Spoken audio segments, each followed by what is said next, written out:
Chapter 16, Section 3, the hub of intermediary metabolism. So, when you look at the citric acid cycle, things flow in, things flow out. I mean, look at it, the different molecules. 4 carbon here, 5 carbon, 6 carbon there, 3 carbons coming in. So lots of different things can be fed in. And if different things can be fed in, well, it means that different steps, different intermediate steps can be pulled out and utilized for other things. I mean, when you look at it, aspartate with a little twist, a little tweak, looks exactly like oxaloacetate. Glutamate with a little twist, a little tweak, looks like alpha-ketoglutarate. Well, then logically saying that if you have a cell that's running low on glutamate, well, you just go and pluck out some of the alpha-ketoglutarate, turn that into glutamate, and you're good to go, because glutamate with a few tweaks can look like a handful of other amino acids. Same with the aspartate. Take some oxaloacetate, turn it back into aspartate, twist, tweak, and then you got a handful of other amino acids. Things feed in, things feed out. So because of this, we think of the citric acid cycle as an amphibolic. Okay, it is both anabolic as well as catabolic. It is a crossroads here. Things get broken down, fed in, parts can be taken out, built back up, and then utilized in other metabolic processes. Keeping in mind, acetate cannot be, converted into glucose. We don't do that. That's going to be bacteria, fungi, and some lower plants, I do believe.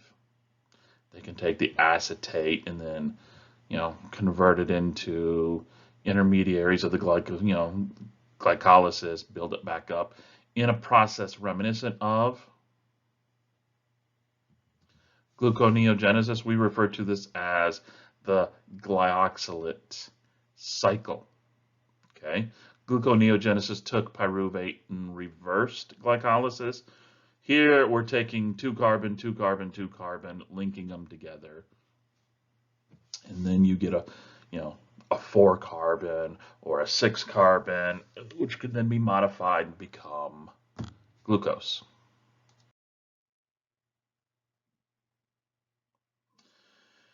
We get lots of these intermediates that are going to be used. Pyruvate and I'm drawing a complete blank what HCO3 is. You know what it is. Becomes, using pyruvate carboxylase becomes oxaloacetate. Because remember, pyruvate's 3, this one's 1. So there you go, oxaloacetate, 4 carbons. You're going to see this done in the liver and kidney quite often.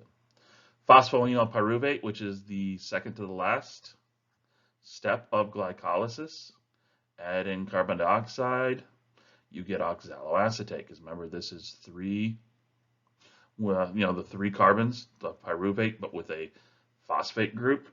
Well, take GDP, strip off that inorganic phosphate, you get GTP, add a carbon dioxide to the 3 carbons of phosphoenolpyruvate, you get oxaloacetate. You'll see this done in heart and skeletal muscles. Phosphoenolpyruvate, blah, blah, blah, yeast, bacteria. So you take the phosphoenolpyruvate and the bicarbonate, PEP carboxylase, you now have oxaloacetate, pyruvate, bicarbonate, NADPH. Take some of those excited electrons, you end up with malate, which can then be transferred into oxaloacetate. It's which cells or which organisms can do this.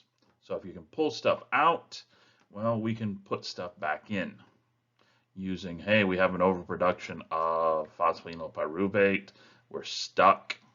Well, take some of that, turn it into oxaloacetate. We have too much pyruvate, okay, well, turn it into oxaloacetate.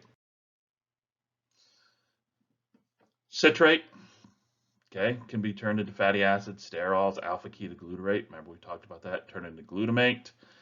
Glutamate is one of the building blocks to build up purines, nucleotides, or glutamate can become glutamine, proline, arginine. Succinyl-CoA become porphyrins and amines. Oxaloacetate becomes aspartate, asparagines, or the pyrimidines. Oxaloacetate becomes phosphoenolpyruvate, which can become these amino acids, or PP can, via gluconeogenesis, can become glucose. Anyway, you see a blue arrow, got to remember those red arrows go backwards. So you can take any of these amino acids, cut, paste, twist, tweak, deaminate them. You know, it's going to look like phosphoenolpyruvate, which can then go, become pyruvate itself, or with twist, tweak, become oxaloacetate and fed into this part. Because remember, oxaloacetate concentrations are going to be our limiting factor. So if this is too low, and you need more because you need ATP production to be much, much higher, strip off some of these amino acids and out of your pools, turn them into oxaloacetate, push more through. Yeah, I'm not going to go through these pyruvate carboxylase that I just talked about. The biotin is one of our vitamins, okay? It's one of the vitamins you have to have in your diet. We don't make it, so this is an essential. One of our essential amino acids, one of our essential B vitamins, I forget which number. But it's going to act as a carrier for the carbon dioxide. It's going to help pyruvate carboxylase. Remember, pyruvate carboxylase is going to take pyruvate, and it's ultimately going to yield you oxaloacetate. So you have biotinylated lysine here. You have an incoming bicarbonate. You have ATP. So going to phosphorylate.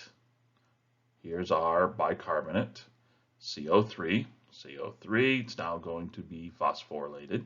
It's now going to interact with the biotinylated lysine. The biotinylated lysine that's now holding, you have to look in the slide on your handouts behind my big old head. It's now holding our CO3, and it's going to be interacting with an incoming 1, 2, 3 carbon pyruvate. It's going to take those 3 carbon pyruvates, rearrange, and you see the addition of the CO2, which is this one right here that was released when the pyruvate came and started interacting with the biotinylated lysine, and it's going to trigger the addition now. Our CO2 now becomes carbon 4 of our oxaloacetate.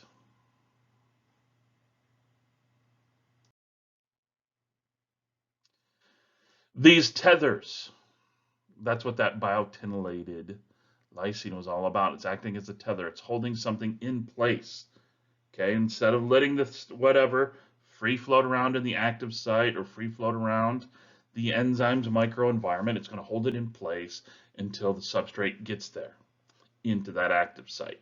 And then it's going to be able to aid in positioning everything that needs to be where it needs to be.